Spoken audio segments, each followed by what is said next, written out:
آج بدھ ہے 13 نومبر 2024 10 جمادی اول 1446 ہجری۔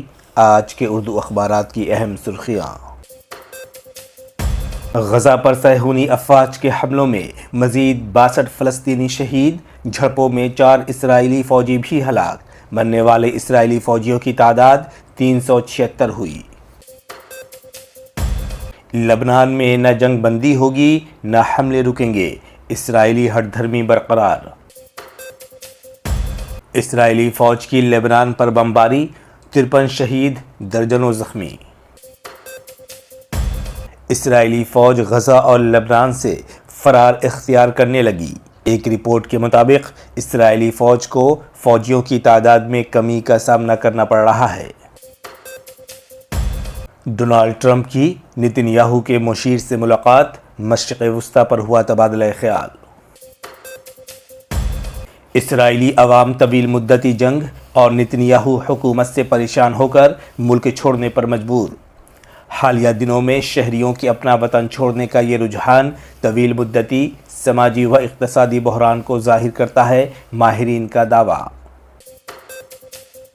نتن یاہو حکومت کو غزہ میں جنگی جرائم کا مرتکب قرار دینے پر اسرائیلی رکن پارلیمنٹ معطل۔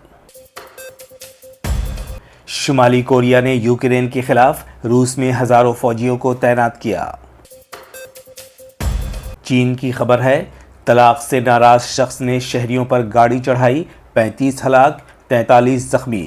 62 سالہ ڈرائیور اہلیہ سے طلاق اور جائیداد کے تصفیے کے فیصلے سے ناخوش تھا، پولیس کا دعویٰ۔ موسمیاتی تبدیلیوں سے نہ نمٹا گیا تو قیمت پوری انسانیت کو ادا کرنی پڑے گی۔ گلوبل وارمنگ روکنے کے لیے دنیا کے پاس آخری موقع، موسمیاتی تبدیلیوں سے نمٹنے کے لیے دنیا بھر کو فنڈنگ کرنی ہوگی، یونائیٹڈ نیشن کے سیکریٹری جنرل اینٹونیو گوٹریس کا دعویٰ۔ خوردہ افراط زر 14 ماہ میں پہلی بار RBI کی حد سے متجاوز۔ RBI کے لیے دسمبر میں شرح سود میں کمی کی گنجائش ہوئی کم، افراط زر بڑھ کر ہوئی 6.21%، قومی شماریاتی دفتر کی رپورٹ جاری۔ ملک کی 10 ریاستوں کی 32 سیٹوں پر ضمنی انتخابات آج۔ جھارکھنڈ میں ہر در انداز کو باہر نکالے گی BJP، مسلمانوں کی ریزرویشن کی مخالفت کرتے رہیں گے، امت شاہ کا بیان۔ شیخ علی مقبرے میں داخل ہونے کی ہمت کیسے ہوئی؟ دہلی کے ڈیفنس کالونی میں قابض RWA کی دلیل پر سپریم کورٹ برہم، عدالت عظمیٰ نے کہا آپ تو انگریز حاکموں کی طرح بول رہے ہیں۔ سپریم کورٹ نے دہلی میں واقع ڈیفنس کالونی میں موجود ایک مقبرہ پر RWA یعنی ریزیڈنٹ ویلفیئر ایسوسی ایشن کے ناجائز قبضے معاملے میں سخت ناراضگی کا اظہار کیا۔ ہندو واٹس ایپ گروپ بنانے پر IAS افسر معطل۔ گروپ کا مقصد کیرالہ میں آل انڈیا سروسز کے کیڈرز کے درمیان تقسیم پیدا کرنا، پھوٹ ڈالنا اور اتحاد کو توڑنا تھا، کیرالہ کی حکومت کا بیان۔ وزیراعظم نریندر مودی سب کو ڈرا رہے ہیں، ہم ڈرنے والے نہیں، جھارکھنڈ میں منعقد ریلی سے کانگریس صدر ملکارجن کھڑگے کا خطاب۔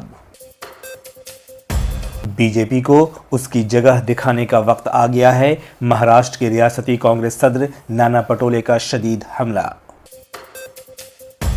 میں اجیت پوار کے ساتھ اور BJP میرے خلاف، نواب ملک کا بیان۔ ادھو ٹھاکرے کی ہیلی کاپٹر کی سولاپور میں دوسری بار تلاشی، شیو سینا کے سربراہ الیکشن کمیشن کے عہدیداروں پر برہم۔ ڈالر کے مقابلے روپے کی گراوٹ جاری، 84.40 تک پہنچی قیمت۔ خونی رشتوں کو منقطع کرنے والا سب سے بڑا گنہگار ہے، سچا مسلمان وہ ہے جس کی زبان اور ہاتھ سے کسی کو نقصان نہ پہنچے، مولانا اشہد رشیدی کا اجتماع سے خطاب۔ یونین مضبوط ہوگی تو ظلم و زیادتی کی کسی میں ہمت نہیں ہوگی، بھارتی کسان یونین کے قومی لیڈر اور ترجمان راکیش ٹکیت کی کسانوں کو ہدایت۔